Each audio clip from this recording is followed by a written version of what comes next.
Shalom semuanya, selamat malam. Kembali dalam program Deep Talk with Pase. Di hari Jumat ini kita ketemu.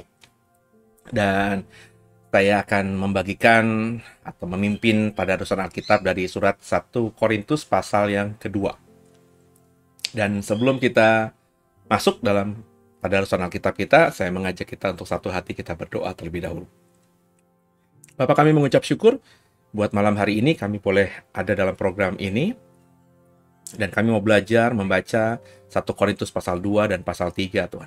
Berikan hikmat kepada kami, terangi kami, sehingga ayat-ayat yang kami baca menjadi berkat buat kami semuanya, dan kami semakin hari semakin menjadi pribadi yang hidupnya menyenangkan Tuhan. Jangan satupun kami yang kau lalui. Kami siap diberkati. Haleluya. Amin. Bapak Ibu siapkan Alkitab kita masing-masing ya. Surat 1 Korintus pasal yang kedua. Dan kita akan sama-sama membacanya. Besar perbuatanmu ajaib, tiada seperti Engkau, tiada seperti Engkau.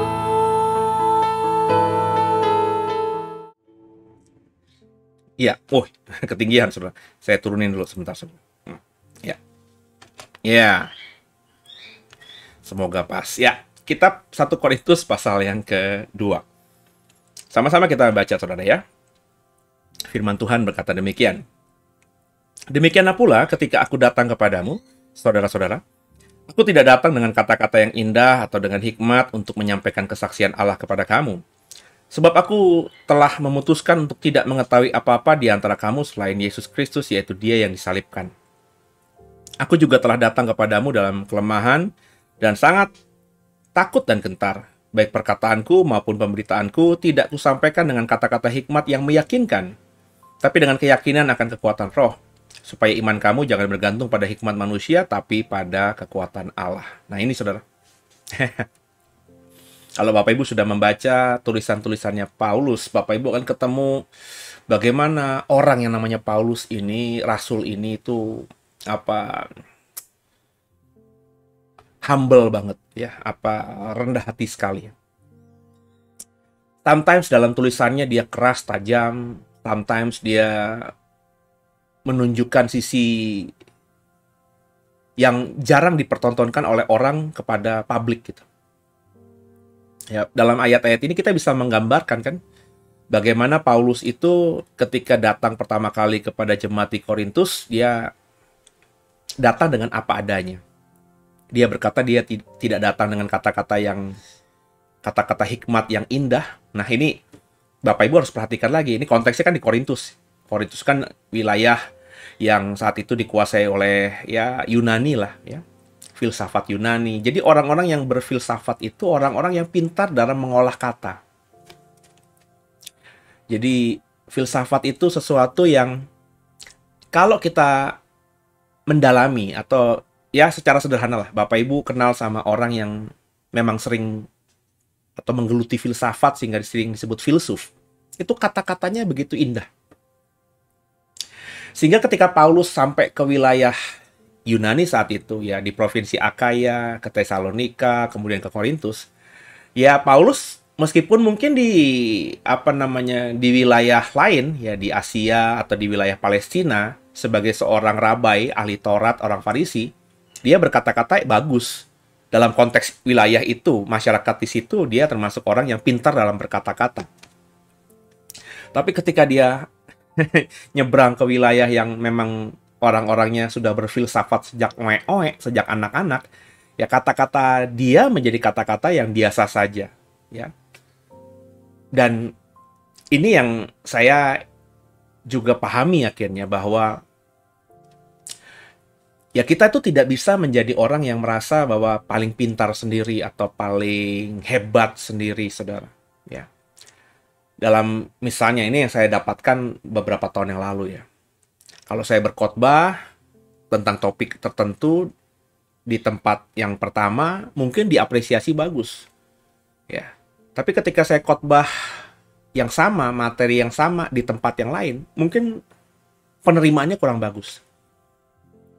Ini ada banyak hal kan Bapak Ibu.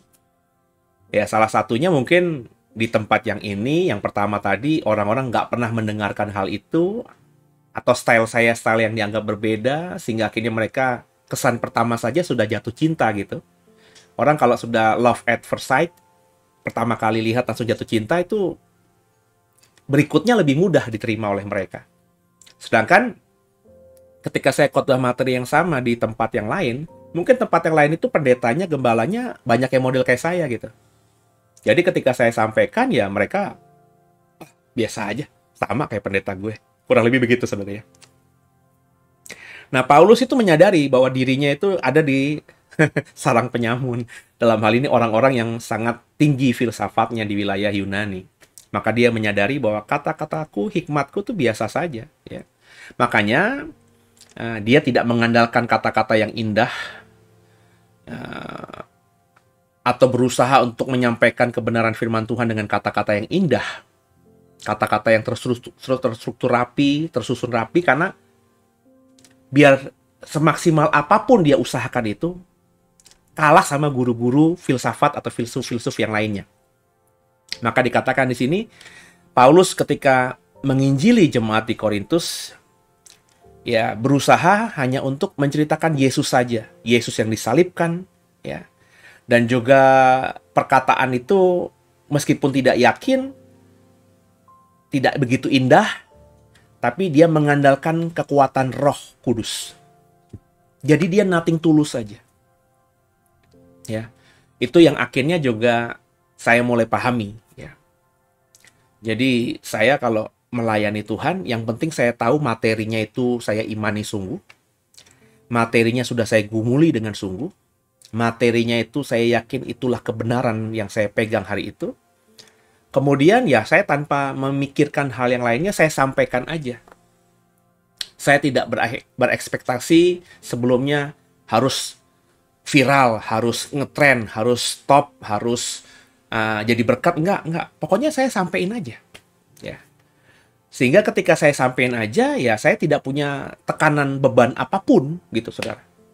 Mau nantinya yang mendengarkan saya itu wow, atau kesannya, feedbacknya flat aja, ya itu bukan yang saya cari.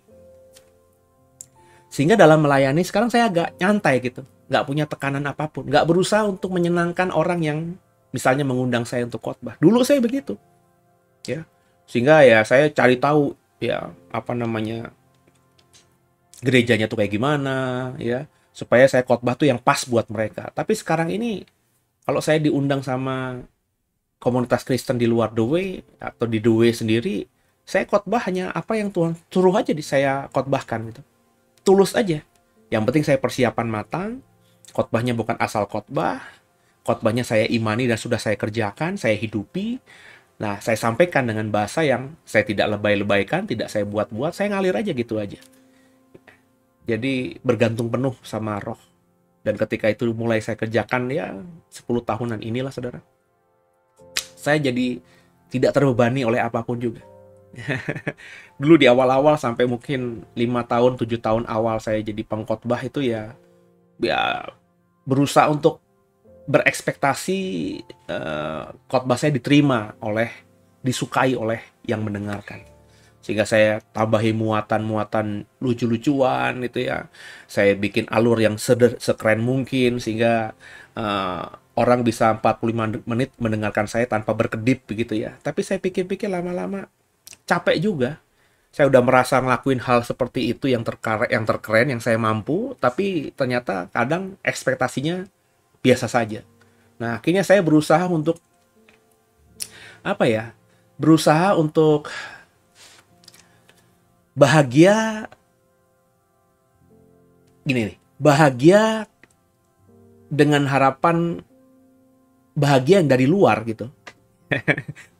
Jadi kan dulu kan saya, kalau orang lain diberkati lewat khotbah saya jadi bahagia gitu ya. Jadi saya berharap pada orang lain untuk membuat saya bahagia. Nangkap ya saudara ya? Jadi kalau saya lihat khotbah terus orang tidak ada respon apapun, orang tidak memberikan feedback apapun, flat aja, datar aja, saya merasa tidak bahagia. Saya berarti nggak berhasil membahagiakan orang. Jadi bahagia saya itu dari faktor eksternal, dari orang lain, dari luar. Itu membuat saya sakit, capek gitu. Karena berusaha dituntut untuk begitu, untuk semakin bagus gitu. Bahkan ketika saya sudah yakin buat bagus pun kadang-kadang flat aja gitu respon dari jemaat. Ya karena saya mau bahagia bergantung pada orang. Nah sekarang saya rubah aja gitu. Ya. Yang penting saya khotbah tuh saya bahagia. Makanya ya tidak membebani saya. Pokoknya saya ya yang saya mau khotbahkan ya itu yang saya khotbahkan dengan gaya saya, tidak ada apa berusaha untuk melebay-lebaykannya, udah natural aja, tulus aja ya. Jadi orang nanti diberkati atau orang itu respon baik atau tidak respon itu nggak akan mempengaruhi kebahagiaan saya. Nah, ketika saya berubah seperti itu, ya saya santai saja ya. Kebahagiaan saya sekarang ini ya bisa saya ciptakan sendiri, saya mengatur sendiri, bukan dari orang lain. Nah, saya berharap Bapak Ibu juga begitu, karena bagi saya Paulus itu mengerjakan hal itu. Jadi Paulus menyadari bahwa dia ada di sarang penyamun tadi bagi saya. Kata-kata hebat yang dia ucapkan yang di tempat lain itu dikagumi oleh jemaatnya, ketika dia kerjakan hal itu di tempat yang namanya Yunani, tempat yang penuh dengan filsafat ini, kata-katanya itu menjadi kata-kata yang biasa saja, karena orang-orang di sana, bahkan bukan level guru, bukan filsuf, rakyat biasa saja, itu susunan katanya sudah begitu indahnya. Makanya Paulus, ya udahlah, gue datang biasa aja, gue hanya mengandalkan roh, ya, dan supaya kamu nanti bergantung pada roh, bukan pada hikmat manusia. Sebab kalau Paulus menekankan hikmatnya, kata-katanya, ya sampai kapanpun jemaat Yunani nggak akan pernah bertobat. Karena jemaat Yunani, dalam hal ini jemaat di kota Korintus, itu pasti sudah terbiasa mendengarkan kata-kata yang indah-indah dari para filsafat atau para filsuf-filsuf mereka. Nah, nangkap ya saudara ya? Bahagia itu harus dari sini, dari internal, bukan dari eksternal. Jadi kita nggak akan capek, nggak akan kayak gimana gitu. Ya, berharap bahagia dari orang lain. Bahagia itu harus dari sendiri. Maka kalau kita merasa kita nggak bisa memuaskan banyak orang, ya jangan puaskan banyak orang. Puaskan aja diri sendiri. Karena kita nggak bisa mengontrol orang lain untuk bahagia atau puas kan. Tapi kita bisa mengontrol diri kita untuk bahagia dan puas. Kasihilah dirimu sendiri. Itu yang paling utama. Dengan kita mengasihi diri sendiri, kita bisa mengasihi orang lain. Ya. Dan itu yang harus dikerjakan oleh kita. Ayat 6, hikmat yang benar. Sungguh pun demikian kami memberitakan hikmat di kalangan mereka yang telah matang, yaitu hikmat yang bukan dari dunia ini, dan bukan dari penguasa-penguasa dunia ini, yaitu penguasa-penguasa yang akan ditiadakan. Tapi yang kami beritakan adalah hikmat Allah yang tersembunyi dan rahasia, yang sebelum dunia dijadikan telah disediakan Allah bagi kemuliaan kita. Tidak ada dari penguasa dunia ini yang mengenalnya. Sebab kalau sekiranya mereka mengenalnya, mereka tidak menyalibkan Tuhan yang mulia. Tapi ada tertulis, apa yang tidak pernah dilihat oleh mata, tidak pernah didengar oleh telinga, tidak pernah timbul dalam hati manusia, semua yang disediakan Allah untuk mereka yang mengasihi Dia. Karena kepada kita, Allah telah menyatakan oleh roh, sebab roh menyelidiki segala sesuatu. Bahkan hal-hal tersembunyi dalam diri Allah. Siapa gerangan di antara manusia yang tidak tahu apa yang terdapat dalam diri manusia selain roh manusia sendiri yang ada dalam dia? Demikianlah pula lah, tidak ada orang yang tahu apa yang terdapat dalam diri Allah selain dari roh Allah. Kita tidak menerima roh dunia, tapi roh yang berasal dari Allah, supaya kita tahu apa yang dikaruniakan Allah kepada kita. Dan karena kami menafsirkan hal-hal rohani kepada mereka yang mempunyai roh, kami berkata-kata tentang karunia Allah dengan perkataan yang bukan diajarkan kepada kami oleh hikmat manusia, tapi oleh roh. Tapi manusia duniawi tidak menerima apa yang berasal dari roh Allah. Karena hal itu baginya adalah sebuah kebodohan, suatu kebodohan. Dan ia tidak dapat memahaminya, sebab hal itu hanya dapat dinilai secara rohani. Tapi manusia rohani menilai segala sesuatu, tapi ia sendiri tidak dinilai oleh orang lain. Sebab siapakah yang mengetahui pikiran Tuhan? Sehingga ia dapat menasihati dia. Tapi kami memiliki pikiran Kristus. Dari ayatnya tadi, Paulus memang ketika awal datang kepada Korintus itu ya menyadari bahwa kata-kata dia tuh tidak seindah kata-kata filsuf di Korintus. maka dia tidak berekspektasi untuk mengajar dengan kata-kata yang indah. Dia mulai mengajar apa yang roh taruhkan di hati dia. Dia bergantung penuh dengan roh. Sehingga roh itulah yang mengajar jemaat di Korintus. Nangkep ya? Sehingga akhirnya jemaat Korintus itu melihat pelayanan Paulus, mereka yang akhirnya percaya kepada Kristus ini melihat dari pelayanan Paulus bahwa mereka harus bergantung pada roh daripada kepada hikmat manusia. Yang konteksnya dalam jemaat di Korintus ya filsafat-filsafat atau pengajaran-pengajaran dengan logika yang tinggi itu.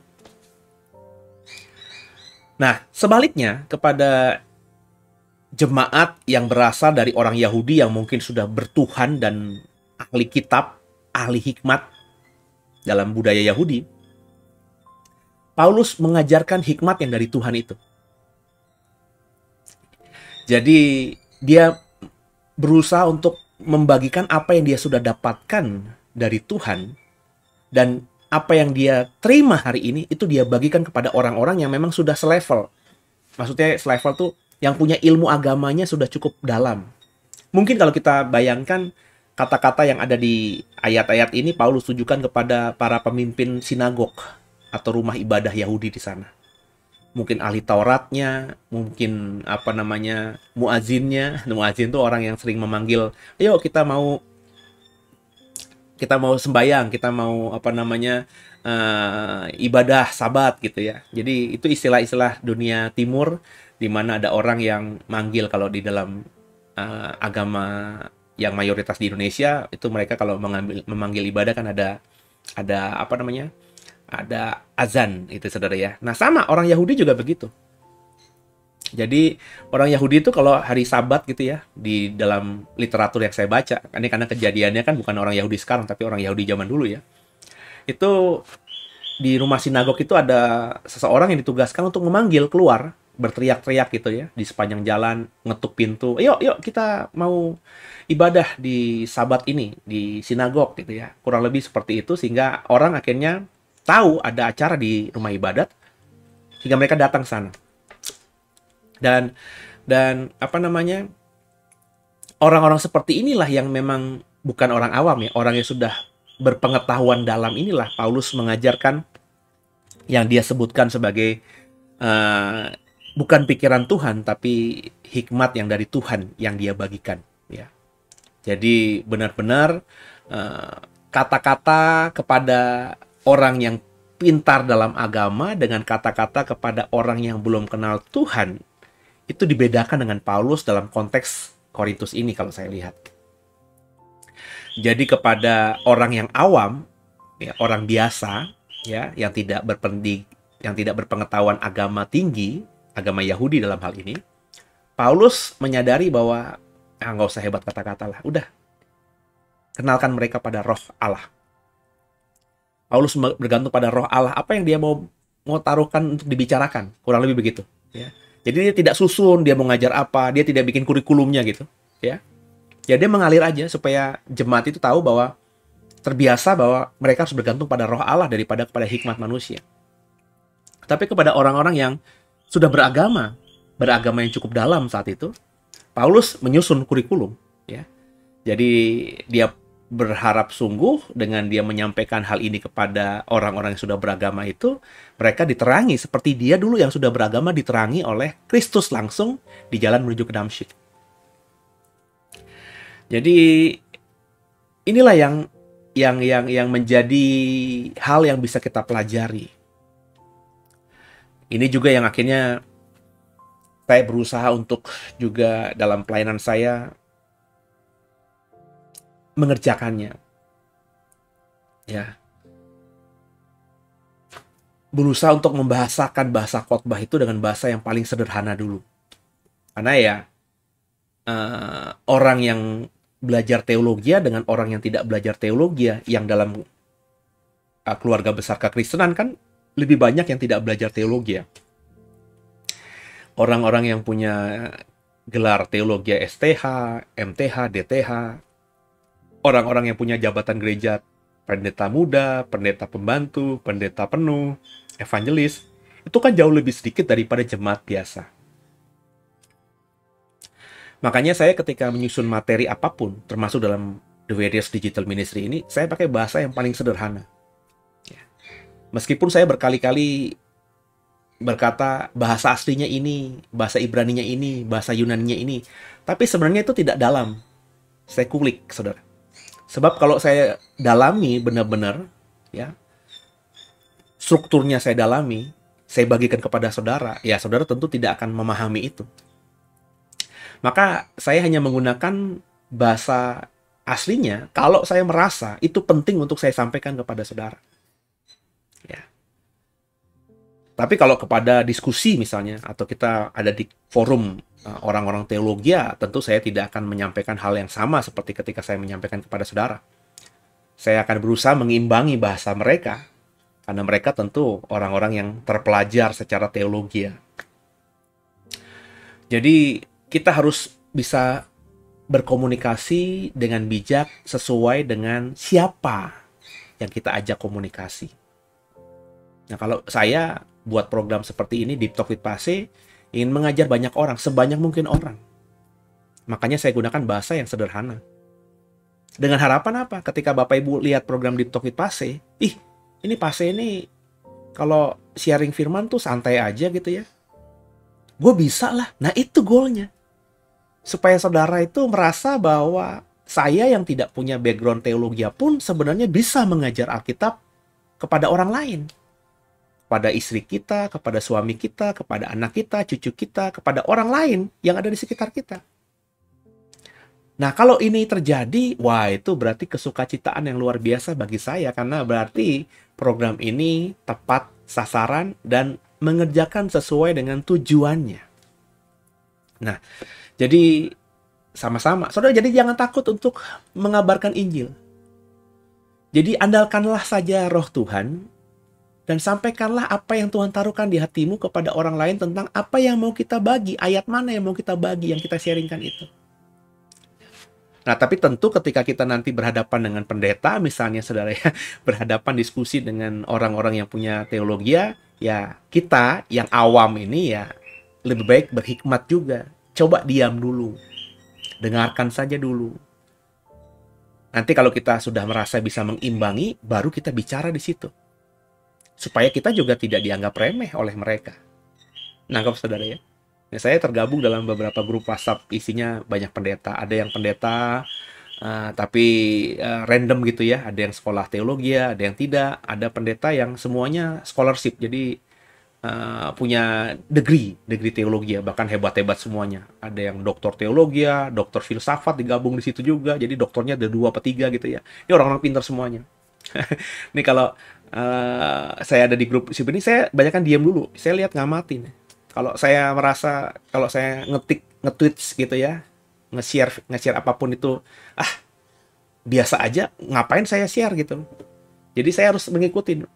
Ya, karena mereka menggunakan misalnya ya termasuk filsafat lah, ya berkata-kata bahasa-bahasa yang tinggi gitu ya. Saya membaca, saya mendengar, saya melihat, saya mengikuti, tapi saya jarang sekali nimpalin ya. Karena kalau saya nimpalin ya, kalau saya nggak ngerti konteksnya dan bahasa saya tidak sama dengan mereka, ya nggak jadi apa-apa. Lebih baik saya jadi pengamat saja. Tapi ketika saya ada di grup misalnya orang-orang yang random gitu ya, ada yang jemaat, ada yang pelayan Tuhan, dan saya diundang di grup itu dan saya nyaman gitu ya. Nah, kalau saya lihat ada diskusi di situ tentang sesuatu yang menggelitik saya akan ngomong. Karena apa? Karena ya saya merasa bahasa kita sama. Saya pakai bahasa mereka, bahasa orang awam itu memang lebih nyambung, lebih nyaman daripada saya berbahasa dengan bahasa pada orang-orang yang punya pemahaman teolog tinggi. Ya karena ya itu saya ya dari zaman saya kuliah juga, kalau saya diskusi dengan orang-orang yang dosen-dosen saya, ya saya berusaha untuk pakai jadi diri sendiri aja gitu loh.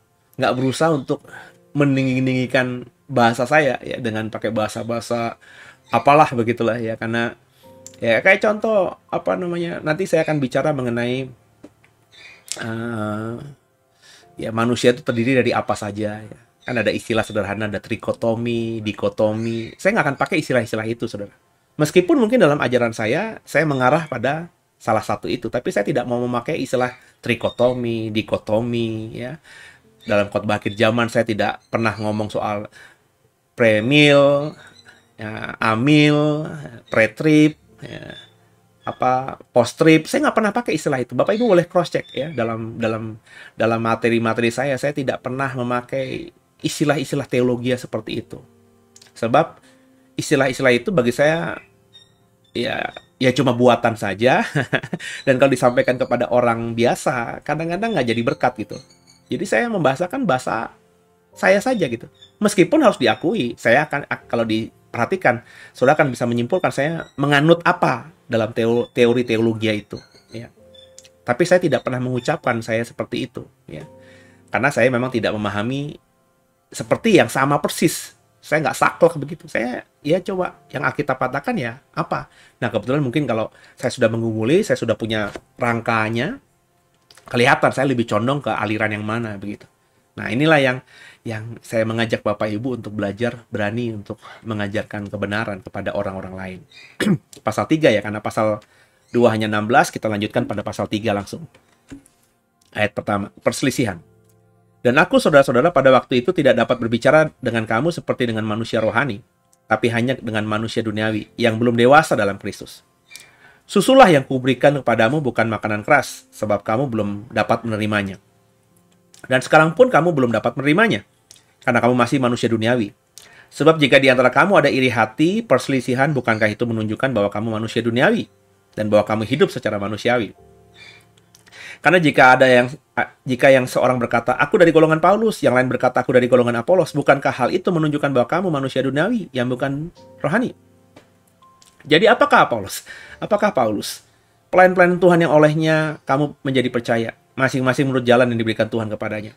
Aku menanam, Apolos menyiram, tapi Allah yang memberi pertumbuhan. Karena itu yang penting bukanlah yang menanam atau yang menyiram, melainkan Allah yang memberi pertumbuhan. Baik yang menanam maupun yang menyiram adalah sama, dan masing-masing akan menerima upahnya sesuai dengan pekerjaannya sendiri. Karena kami adalah kawan sekerja Allah. Kamu adalah ladang Allah, bangunan Allah. Nah ini juga dalam, saudara. Ya. Jadi Paulus mengatakan bahwa jemaat Korintus itu ketika pertama kali dia datang ke sana, ya bayi, kata Paulus, susu yang kuberikan. Bahkan ketika dia nulis ini pun, Paulus masih berkata, ya kamu juga belum kukasih makanan keras, kamu masih kuanggap bayi. Kenapa? Masih ada perselisihan. Meskipun kau sudah berusaha mengejar karunia-karunia, kau mendapatkan karunia-karunia, tapi karena perbedaan karunia itu kau berselisih, perbedaan paham itu membuat kau bertengkar, itu kan berarti kau masih manusia duniawi. Masih ada perselisihan. Masih menunjukkan bahwa kamu masih hidup secara manusiawi, bukan rohani. Berarti kamu masih bayi. Ini kan tamparan buat Bapak Ibu mestinya. Buat saya juga, ya. Seringkali kita berkata bahwa kita yang paling benar. Aliran kita paling benar. Gereja kita paling benar. Tafsiran saya paling benar. Ya. Terus kita ketika melihat ada orang yang berbeda tafsiran, berbeda paham, berbeda aliran, berbeda gereja, berbeda sinode, kita mengatakan itu sesat. Ini yang sebenarnya maafkan saya. Kalau saya seperti itu, Bapak Ibu seperti itu, Bapak Ibu dan saya masih duniawi. Kalau masih duniawi, kata Paulus di ayat ini, kita masih bayi. Sebenarnya yang kita makan tuh masih susu, belum makanan berat. Karena kita masih ngukur dengan sesuatu yang disifati duniawi. Makanya ketika saya bikin program banyak hal dalam khotbah saya, dulu saya nggak begitu. Dulu saya nggak begini maksudnya. Dulu saya masih seperti yang kata Paulus ini. Kalau saya khotbah, saya ketemu ada orang yang nentang saya bilang sesat, berbeda pendapat, sesat. Kalau sekarang saya tuh hampir nyaris nggak pernah bilang sesat ya kepada orang lain yang berbeda pendapat dengan saya. Bahkan saya pernah diminta oleh sebuah gereja untuk membagikan apa yang saya anggap sebagai bidat.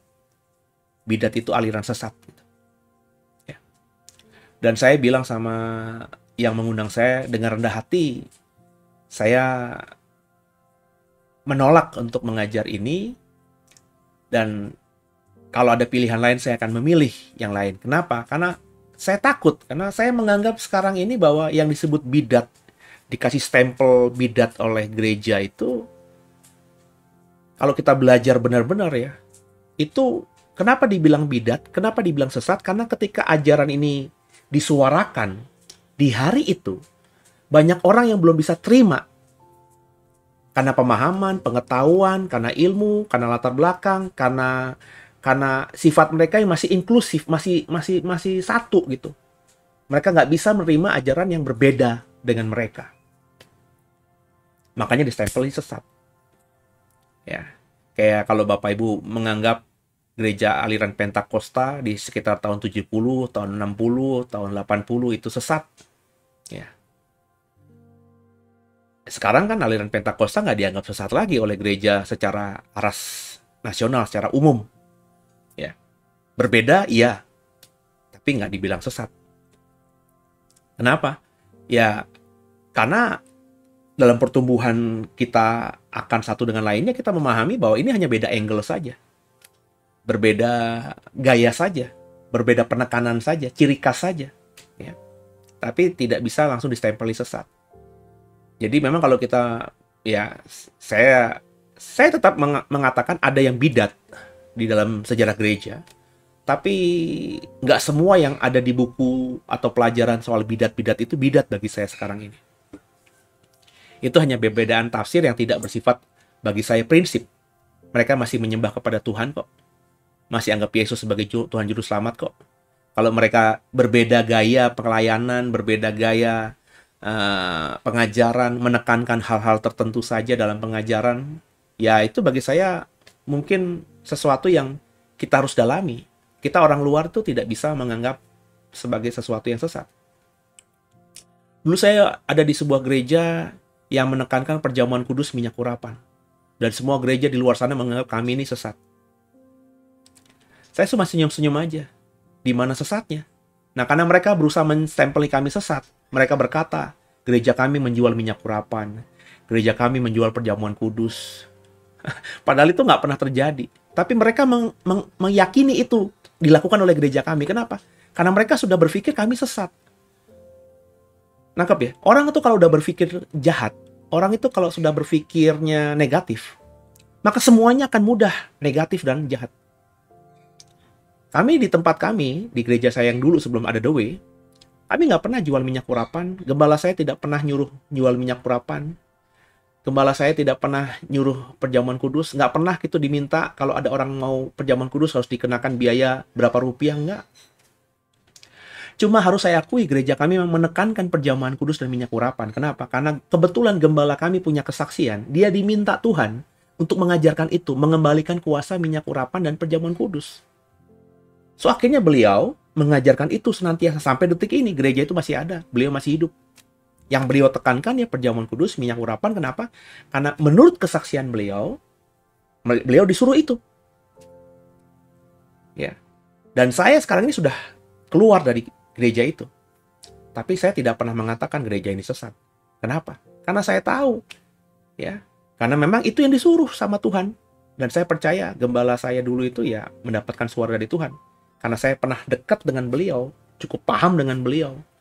Saya tidak pernah sampai detik ini merasa bahwa beliau itu nipu atau ngada-ngada atau ngadi-ngadi, enggak. Beliau benar.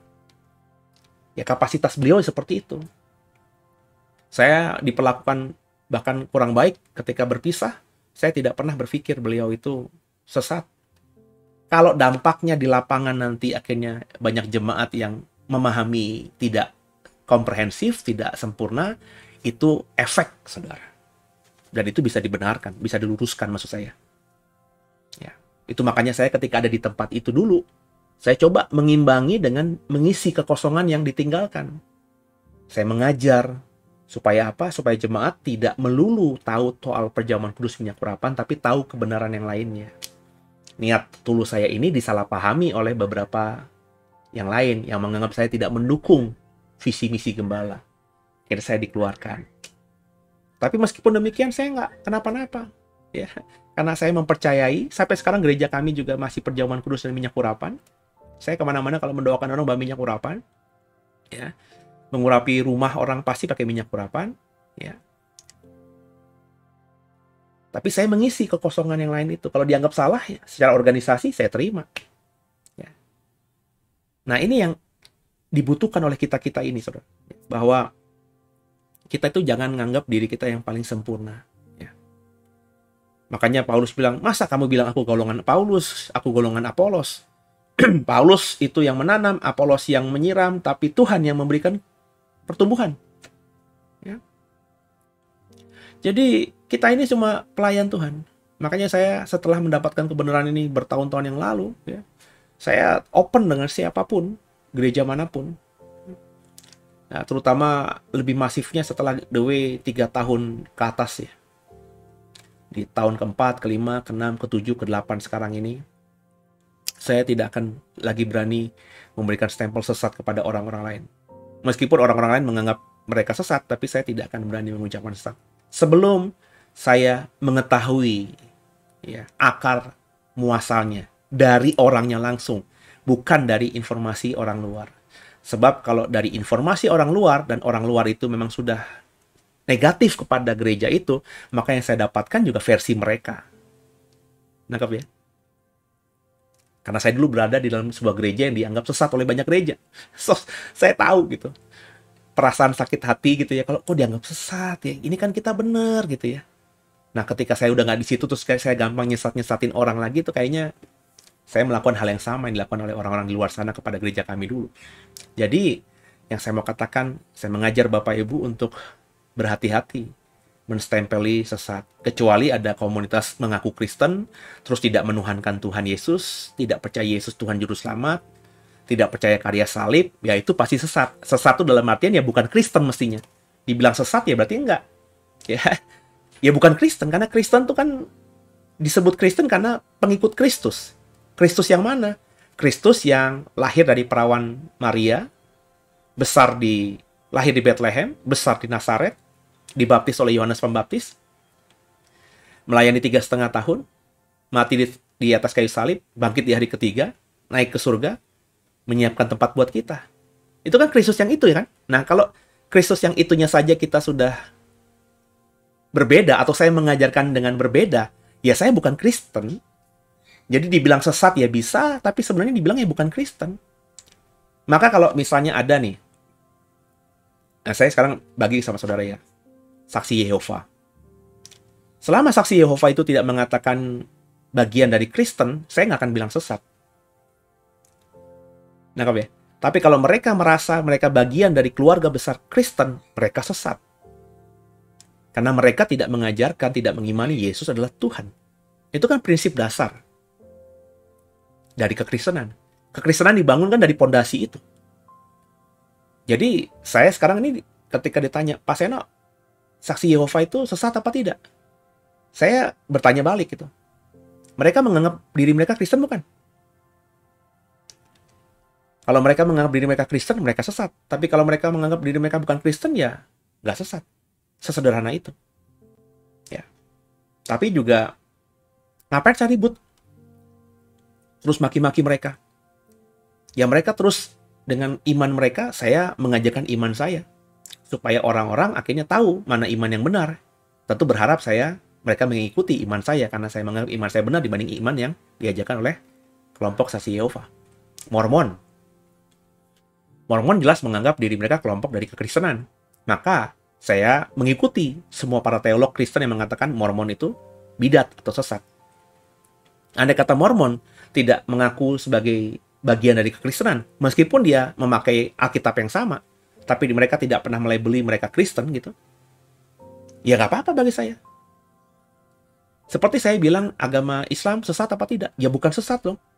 Loh, mereka tidak seiman dengan kita. Ya mereka beda gitu. Nangkep ya saudara ya? Nah, sama gitu dalam praktek kita di dalam kehidupan bergereja. Katolik, Protestan itu kan berbeda.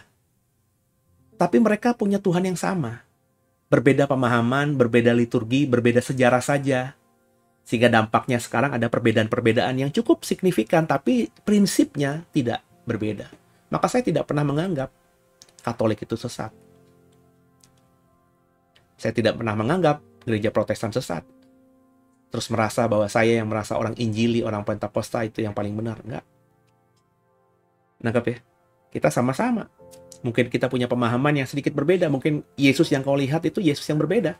Tapi karena kau mempercayai Yesus itu anak Maria, ketika dia masih perawan, Yesus itu mati di atas kayu salib, kau percaya juga karya salib menebus dosa manusia, ya sudah, kita sama berarti. Yesus yang kita sembah sama. Cuma kau mungkin melihat dari angle sebelah kiri, saya lihat angle sebelah kanan. Dan itu manusiawi. Jadi saya tetap bersahabat dengan mereka. Nah, ini yang saya menganggap kita harus begitu. Bapak Ibu yang dengerin materi saya ini, Bapak Ibu nanti mendengarkan dari gereja lain, di gereja A, B, C, D, ada sesuatu pengajaran yang kurang cocok dengan kita, jangan langsung kita stempeli mereka sesat. Dengerin aja dulu. Coba ikuti khotbah-khotbah yang lainnya. Masih sesat nggak? Nah, sesat tadi ukurannya tadi ya. Tapi kalau mereka cuma mengajarkan bahwa rapture itu terjadi di akhir dari masa tribulasi, sedangkan Bapak Ibu merasa rapture itu, pengangkatan itu terjadi sebelum antikristus. Jadi gereja nggak mengalami penganiayaan di dunia ini. Sedangkan ada pendeta mengatakan, enggak, gereja akan mengalami itu. Kita baru diangkat nanti setelah antikristus menyelesaikan pekerjaannya di dunia ini. Loh, jangan kita kasih stempel sesat. Itu hanya beda tafsir, saudara. Nangkep ya? Nangkep ya? Jadi kita belajar sekarang ini memahami dengan sungguh, bijaksana dengan sungguh, supaya kita jadi orang Kristen yang efisien gitu, saudara. Ya. Ayat yang ke-10, dasar dan bangunan. Sesuai dengan kasih karunia Allah yang dianugerahkan kepadaku, aku sebagai seorang ahli bangunan yang cakap telah meletakkan dasar dan orang lain membangun terus di atasnya.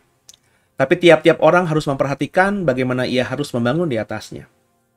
Karena tidak ada seorang pun yang dapat meletakkan dasar lain daripada dasar yang telah diletakkan, yaitu Yesus Kristus. Nah, dasarnya itu Yesus Kristus. Entahlah orang membangun di atas dasar itu dengan emas, perak, batu permata, kayu, rumput kering, dijerami, sekali kelak pekerjaan mereka masing-masing akan nampak. Karena hati Tuhan akan menyatakannya. Sebab ia akan nampak dengan api, dan bagaimana pekerjaan masing-masing orang akan diuji oleh api itu. Jika pekerjaan yang dibangun seorang tahan uji, ia akan mendapat upah. Jika pekerjaan terbakar, ia akan menderita kerugian. Tapi ia sendiri akan diselamatkan. Tapi seperti dari dalam api. Tidak tahukah kamu bahwa kamu adalah bait Allah dan bahwa roh Allah diam dalam kamu? Jika ada orang yang membinasakan bait Allah, maka Allah akan membinasakan dia.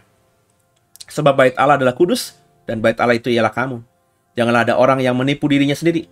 Jika ada di antara kamu yang menyangka dirinya berhikmat menurut dunia ini, biarlah ia menjadi bodoh, supaya ia berhikmat. Sebab ada tertulis, ia yang menangkap orang berhikmat dalam kecerdikannya. Dan di tempat lain, Tuhan mengetahui rancangan-rancangan orang berhikmat. Sesungguhnya semuanya sia-sia belaka. Karena itu janganlah ada orang yang memegahkan dirinya atas manusia. Sebab segala sesuatu adalah milikmu. Baik Paulus, Apolos, Kefas, dunia, hidup, mati, baik sekarang maupun waktu yang akan datang, semuanya kamu punya. Tapi kamu adalah milik Kristus, dan Kristus adalah milik Allah. Wah, keren banget. Sekali lagi, Paulus menekankan pada jemaat Korintus, jemaat yang berapi-api dalam pertobatan mereka, dalam kelahiran baru mereka. Mereka berlomba-lomba mendapatkan karunia, karena mereka belum kuat dasarnya. Mereka menganggap karunia ini lebih bagus, karunia itu lebih nggak bagus. Saya lebih hebat, mereka nggak lebih hebat. Jadi perselisihan, perdebatan di antara gereja yang sama-sama sebenarnya, kalau mau jujur dilihat, mereka sedang mau terbang bersama. Mau terbang bersama dengan Tuhan. Lagi hebat-hebatnya. Lagi jatuh cinta sama Tuhan. Tapi di tengah semua perasaan seperti itu, ternyata ada perpecahan, ada perselisihan. Ya, jadi kalau kita merasa ada orang lain berbeda iman dengan kita, berbeda pengajaran dengan kita, berbeda doktrin dengan kita, berbeda tafsiran dengan kita, biarin aja, saudara. Selama dengarkan saya, yang disampaikannya tidak mengganggu dasar atau iman Kristen, sehingga kita disebut orang Kristen itu, yang saya sebutkan tadi. Yesus yang sebenar-benarnya itu. Jadi kalau ada perbedaan yang lain-lainnya, tafsir yang lain-lainnya soal kematian, saya khotbah kemarin soal Satan, ya. Kalau ada yang berbeda, ya udah nggak apa-apa. Itu bukan prinsip kekristenan. Prinsip kekristenan itu Yesus. Jadi kalau saya berkata Satan di perjanjian lama itu masih kudus, sedangkan Satan di perjanjian baru itu baru jahat, saya menafsirkannya sesuai dengan ayat yang saya baca. Terus ada orang yang menganggap bahwa Satan di perjanjian lama itu juga sudah jatuh dalam dosa, ya mereka juga bisa memakai ayat-ayat tertentu, ya udah nggak apa-apa gitu. Ngapain kita jadi ribut gitu? Ya. Kalau cuma perbedaan tafsir, seperti kata bahasa Paulus tadi, ya udah lihat aja nanti. Sebab yang penting dasarnya sama nih. Yesus adalah Tuhan Juru Selamat yang hidup. Dia mati, menebus dosa kita. Di hari ketiga dia bangkit. 40 hari kemudian dia naik ke surga. Kalau Yesus yang kita beritakan Yesus yang ini, berarti dasar kita sama. Nanti saudara membangun pengajaran, doktrin, apapun itu di atas ini, itu biarlah diuji oleh waktu. Kata Paulus tadi, ada nanti yang membangun di atas dasar itu, 12 ya. Entahlah orang membangun di atas dasar itu dengan emas, perak, batu permata, kayu, rumput kering, jerami. Sekali kelak pekerjaan mereka akan nampak. Ya, karena nanti di akhirnya Tuhan akan seperti api gitu membakar. Sehingga akan kelihatan nanti mana yang paling tepat. Tapi itu terjadinya nanti tuh, saudara. Ketika Tuhan membakar itu dengan api. Hari ini belum. Jadi kalau hari ini ada perbedaan tafsir banyak, ada gereja dengan merek-merek yang banyak-banyak itu, ya karena memang Tuhan belum membakarnya dengan api.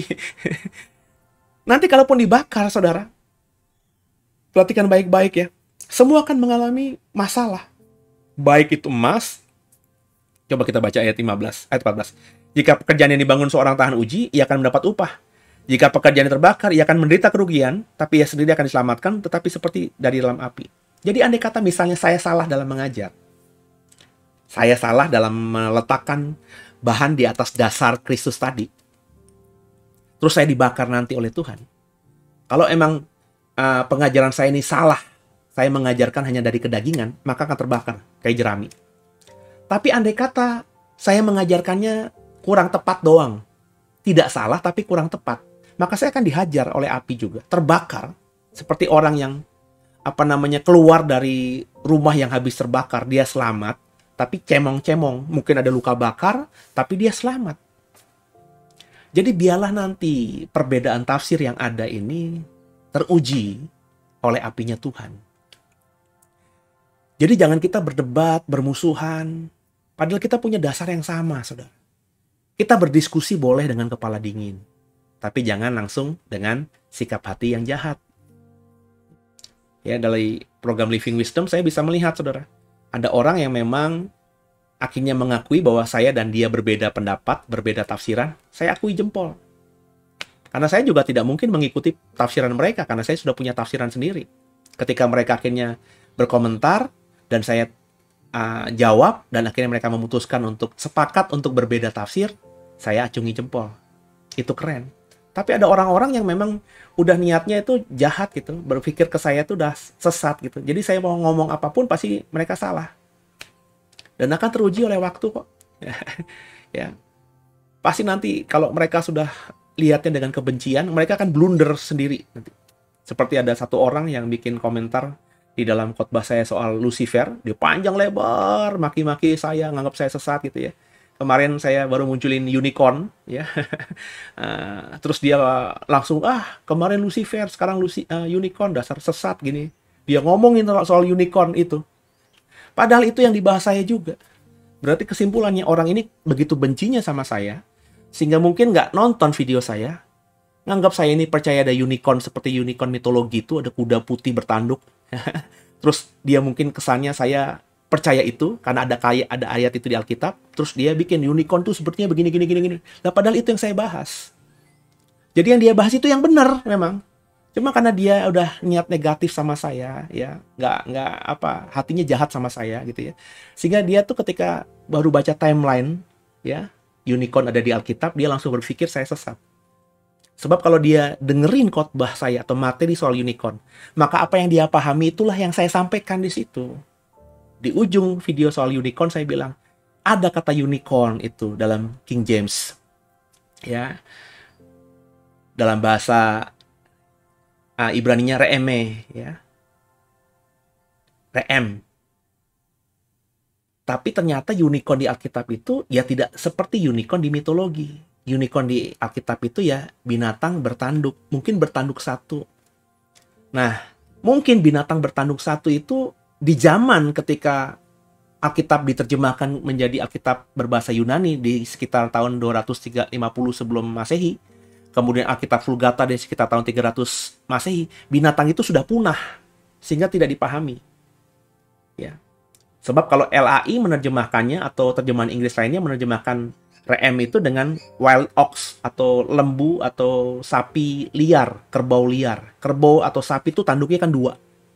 Padahal kalau kita melihat terjemahan dari Septuaginta itu monocerutos.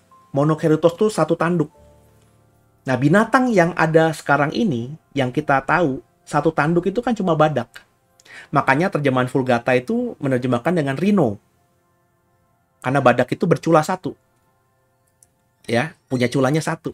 Tidak tanduknya berdua gini. Tapi apakah itu rhino? Belum tentu. Kalau bagi saya itu mungkin benar. Reem itu adalah binatang yang hari itu ketika diterjemahkan oleh Septuaginta menjadi monocerutos, kemudian diterjemahkan oleh King James menjadi unicorn, itu binatang yang sudah punah.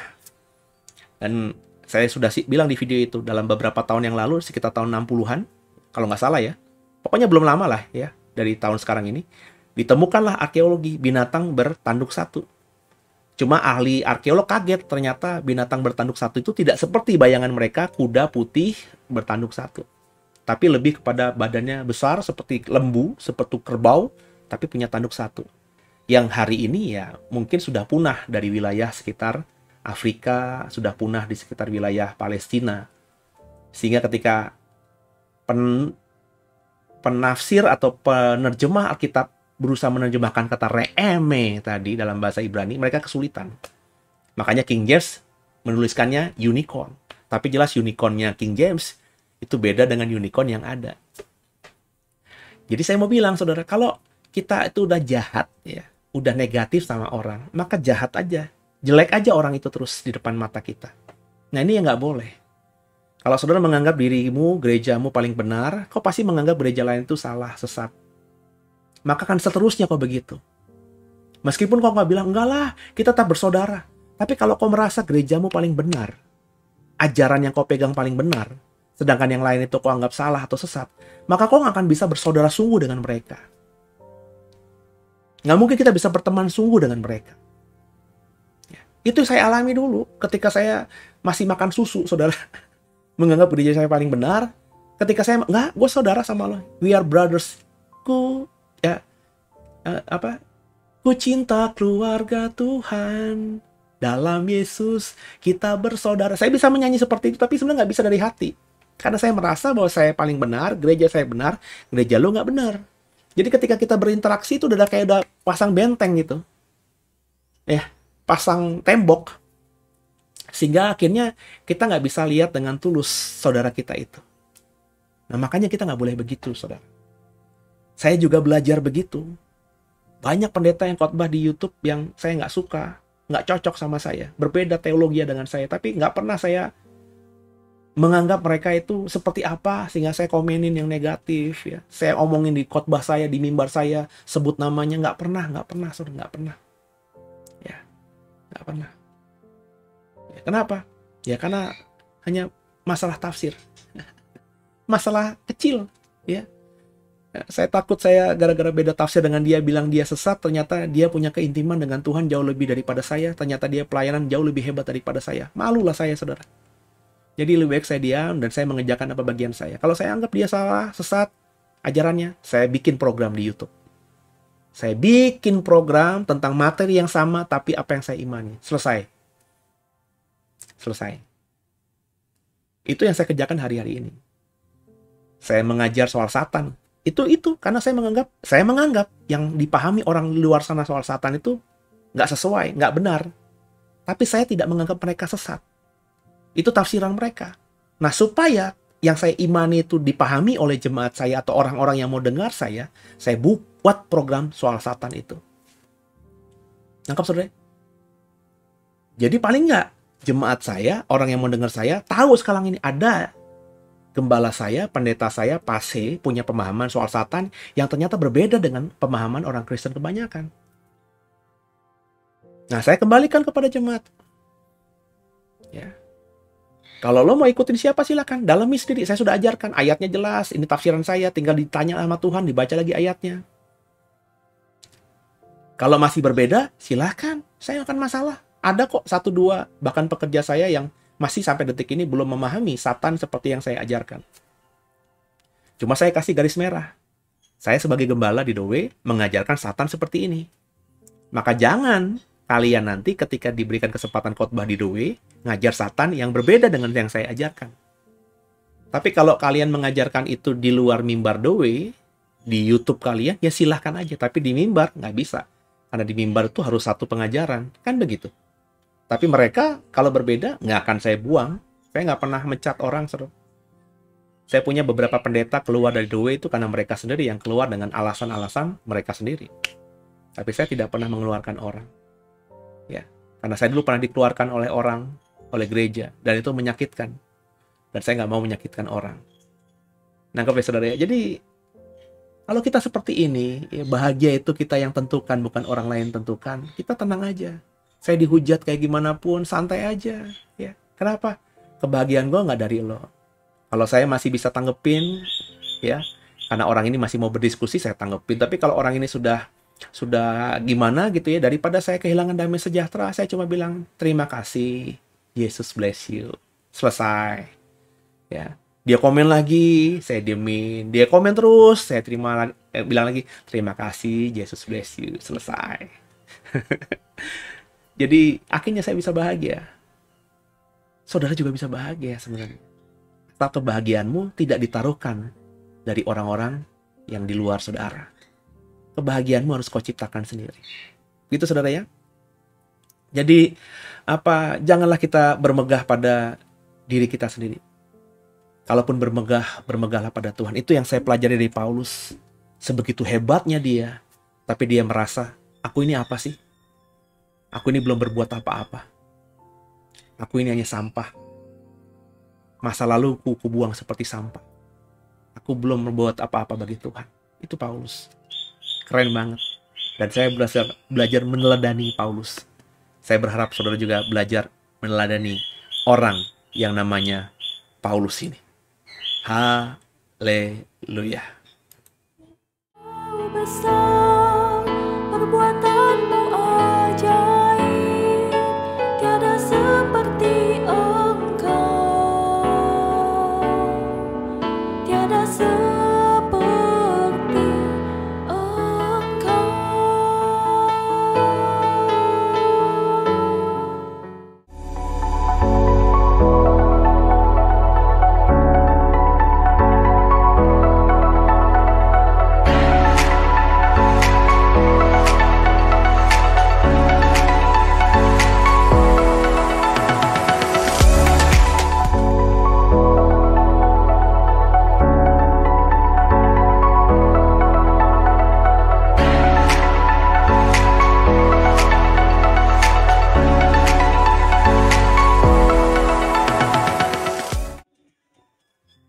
Ya, saudara. Tadi di penghujung bumper tadi ada informasi kita membuka kelas Alkitab, sekolah Alkitab. Jadi saya mengundang semua saudara yang mau belajar Alkitab lebih lagi. Dan saudara selama ini mau ikut cuma mungkin sekolah atau kelas Alkitab yang dibuat gerejamu itu kita tidak bisa menyelesaikan waktunya. Atau kamu mau ikut sekolah Alkitab lain harganya terlalu mahal. Waktu juga susah diatur. Bapak Ibu bisa mendaftarkan nanti di tempat kami. Ini open bagi siapa saja yang mau belajar tentang Alkitab. Kita akan belajar kelas dasar. Dan ada tenaga pengajar yang kompeten yang bisa mengajar saudara dalam materi-materi yang akan dibagikan. Dengan harapan nanti ketika kau punya dasar Kristen yang kuat, kau semakin bisa efektif jadi terang dan garam di gerejamu, di komunitasmu, dimanapun Tuhan tempatkan kita berada. Ya, ada biayanya, tapi tidak mahal. Ya, kalaupun saudara tidak punya uang sama sekali, tapi punya kerinduan untuk belajar dan kau sangat berat sekali untuk membayar uang yang ditetapkan itu, ya, silakan hubungi ya untuk minta keringanan kah atau saudara meminta untuk bisa mengikuti tanpa membayar. Kalau saudara memang benar-benar rindu dan keadaanmu, ekonomimu seperti itu, maka saya nanti akan mengiyakan. Ya, nanti silakan hubungi nomor telepon yang ada karena kelas ini kita buat untuk mengajar saudara, bukan untuk cari uang. Ya, bukan berarti kita nggak butuh uang, karena untuk tenaga pengajar kita harus memberikan berkat kepada mereka, ada juga biaya administrasi lainnya, tapi bukan itu goalnya. Goalnya supaya saudara bisa punya dasar iman Kristen yang benar, dan akhirnya dengan keterbatasan kita, dengan apa adanya saudara, saudara bisa menjadi pengemban amanat agung. Waduh, kalau itu terjadi, itu more than enough for me. Itu goal. Bikin ini sejak setahun lalu, goalnya itu, saudara. Ya, supaya saudara bukan cuma ikutin saya, tapi belajar juga mulai menjadi guru. Paling tidak buat orang-orang terdekatmu, buat anak-anakmu terlebih dahulu. Gitu ya, saudara ya. Tundukkan kepala, kita doa. Makasih Tuhan buat malam hari ini. Kami belajar banyak dari 2 Korintus, dari 3 Korintus, dan tolong kami, mampukan kami jadi pelaku firman, bukan cuma pendengar firman. Ampuni salah dosa kami. Yesus Kristus adalah Tuhan Juru Selamat kami yang hidup, dan ke dalam tangan-Mu lah kami serahkan tubuh, jiwa, dan roh kami. Haleluya. Amin. Selamat malam semuanya, selamat istirahat. Tuhan Yesus memberkati semuanya.